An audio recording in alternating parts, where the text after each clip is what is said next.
How are we going to see this? Patient is not going to come and express that, oh, I'm still a part of my mother, or probably patient have no issues with mother at all. So what does mother, what does the womb represent in row 2? What does an infant represent? Because we are using just this analogy, just this as this as an expression. So let's go through this whole journey where we will understand each aspect and their expressions very clearly. So the first observation about all these patients, whether you talk about lithium or beryllium or boron or a carbon or a nitrogen or an oxygen, there is a kind of simplicity in them. They're very naive, very childish kind of.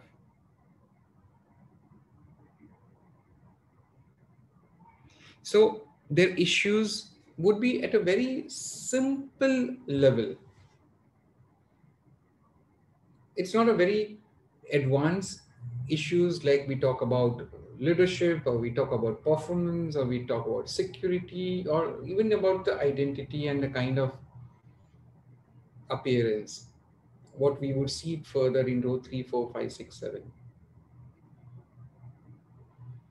Basic needs, simple patients, very naive, not great ego involved in issues. That's the first impression that we get. And when we correlate it with our imagery, with our idea, with our metaphor, and that's like, it's like an infant.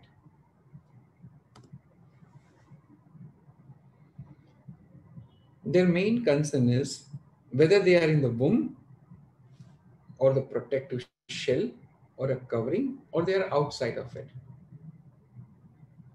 Do they have the capacity to live by themselves, or they still need to be part of this womb or a protective shell or a parental figure?